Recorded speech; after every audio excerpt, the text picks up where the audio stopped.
Happy Sunday, my friends. Beautiful, sunny. I don't know if it's 45 degrees out here in Michigan today. Beautiful fall day. Leaves are dropping like crazy. Thought I'd take an opportunity to get a family photo of all my 1022s. So I'll give you the rundown. If you got any questions on anything, I'm more than happy to answer. Maybe give you some build ideas. So we'll start off up here. Got the MDT Field stock with a Volquartsen iFlute barrel and blow forward compensator. This has got a Vortex Venom on it, 5x25x56, JWH custom bolt and charging handle, standard receiver. Then I've got a modified BX trigger. It's got a metal housing and then a Pike Arms trigger shoe for it. Probably going to be switching that out with the Steve Foster BX trigger soon. Pretty excited about that. Then over here I got a Volquartsen Inferno chassis with a Ruger 1022 JWH custom bolt and charging handle. It's got a Monstrum scope on there.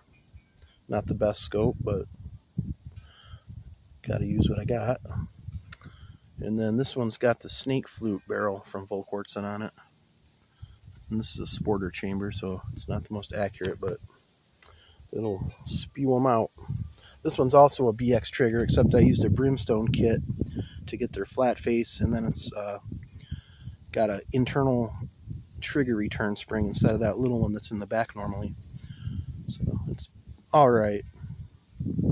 I already modified the trigger housing, or I'd be putting a Foster trigger in that one too. But that's a fun gun, a little heavy with all that CNC aluminum. Then over here is my most accurate 1022, and it's set up for bench. This one's got the Kid 2-stage flat face trigger, and it's full Kid super grade other than the charging handle, which I prefer the JWH ones. It's got the longer barrel tenon. Then I've got the MDT weight kit on it, Accutac bipod. That's got a VQ blow forward comp on it. Running the Arkin 7x35x56, and I got the MDT grip there. Then next door here we got a Viper 5x25 on another Kid super grade. Just picked up that bolt yesterday and took out the VQ bolt. And then we got a PMACA chassis, Atlas bipod with an Arca rail adapter to go to that Picatinny. Stainless steel, non-threaded, non-fluted Kid super grade barrel. Got the PRS Light buttstock from Magpul. Then here's a Hunter X. This is what my Kid super grade came in originally, but I threw this together because I didn't really care for the stock. This has got a 40x56 Mueller target scope on there. 40 power fixed. Then I got just a regular Ruger 50-year edition bolt in there with I think that's a Pike Arms charging handle. Kid barrel. This barrel is very accurate. I don't know, it's right up there with the super grade barrels, that's for sure. Maybe even better. Then over here we've got a Ruger SR22 with a Magpul PRS Light buttstock. If you haven't noticed, I like these G10 grips. They're the AR to 1911 grip adapter, and then you can throw your own panels on there. We've got some G10 grips. This Ruger SR22 has had a modified rail put on it for the full length. Through that muzzle flash hider on there. Those little metal parts I had laying around. And then, what's it got in it? Oh, it's got a JWH custom bolt in it, Kid charging handle, and then there's the fun part, the Ruger binary trigger, 110 round drum. Then over here, we got kind of a plain Jane. Picked up this stock over here at a gun show a couple weeks ago for $10. And it's got a Smith & Wesson barrel on it that came off the Thompson. And just a regular bolt and Pike Arms extra size, extra large charging handle, and an original Ruger scope that came with one of my other guns. It's actually a Tasco, but Ruger stamped their sign on it. Then over here, I think this is a Barracuda stock. It's one of the first wooden ones I got. My good buddy Shannon hooked me up with a charging handle because I found this Volquartsen 17 Mach 2 barrel for $50 at a gun show.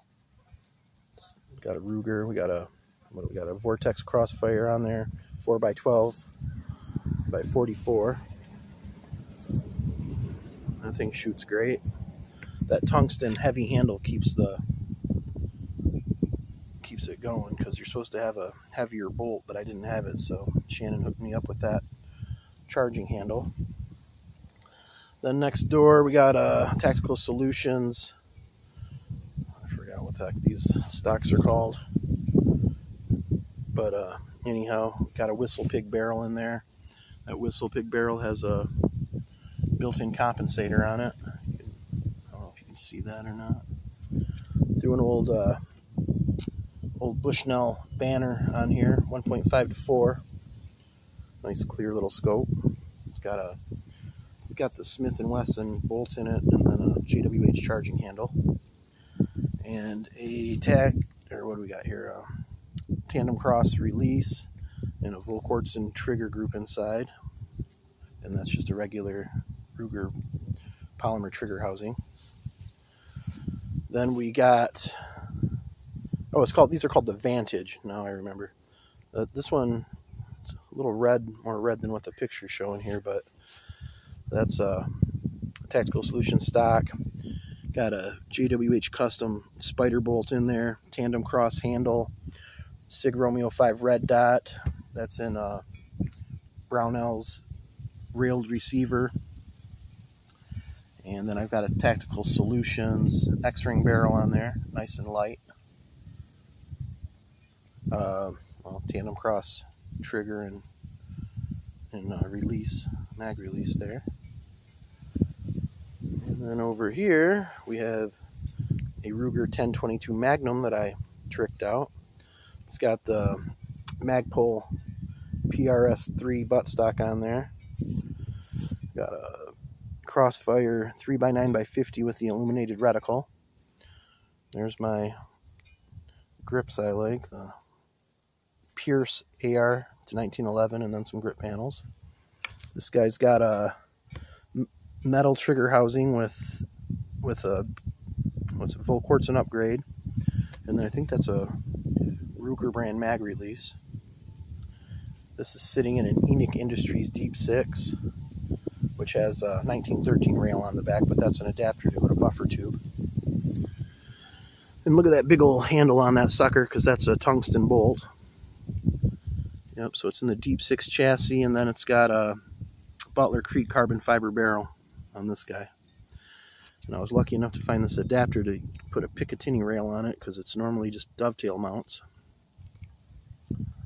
Then working down to my light collection. You guys have probably seen this 100 times, but it's my Volquartsen Super Light with the flat rail that you can mount the red dot right on. And that's got the Fortis carbon fiber grip, Tacom buttstock, Enoch Industries Deep 6 chassis, tricked out in carbon fiber all the way around, Volquartsen barrel, and that trigger group with their new release, which is, it's alright, but it scratches up the sides of the trigger group. And over here, my mid-weight, this barrel from VQ is a little bit heavier, so I threw a scope on here, nice for shooting up close stuff around the yard if I have to. This has got a carbon fiber grip to match the buttstock and the barrel on here. It's got, these both have blow forward comps on them from VQ. That's this one's black. You can't really tell in the sun, and that one's tungsten color. But they got the DLC bolts in them. And this guy's got, just a old school Volquartsen trigger group. A lot of my stuff, this stuff took me years to put together and has been in 100 different configurations. And whenever I can find something cheap on eBay or wherever, I pick it up because I don't really make a lot of money. So it's a good little hobby when you can build something from pretty much scratch. Another Magnum Research butt stock I found at a gun show. Got that trigger group for about $150 off eBay. And there's another VQ bolt, probably picked that off clearance. This is the original Thompson receiver I've had for a long time. It's got the integrated rail, and I've got that gun is pieced all over through here. The original anyways.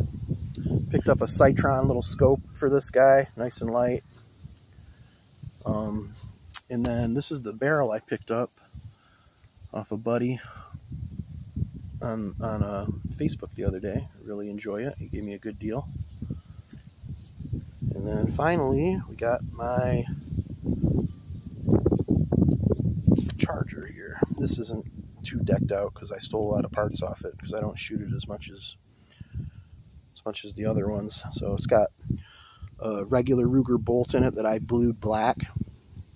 And then it's got a Pike Arms trigger housing. And as you can see, that Tactical Solutions mag release doesn't really go great with the setup, but I threw it on there. That's got a kid barrel on it. And a good buddy of mine, Daniel Harris, sent me that for free. Got some good friends on Facebook groups. That's got another 110 rounder on it. So that's pretty much what I'm working with for 10/22s right now. I got all the regular stocks in the house, a bunch of extras. So I'm pretty happy with most of this. Still have some tweaks to be done. Let's see here. Yeah, I gotta get this thing back in good shape. I don't really care for the way I got that set up. But other than that, doing pretty good. Well, thanks for listening to me, guys. If you guys have any questions on any of these, or if you want to get any build ideas, just take a look and throw me a question if you got it. Have a great Sunday, everybody.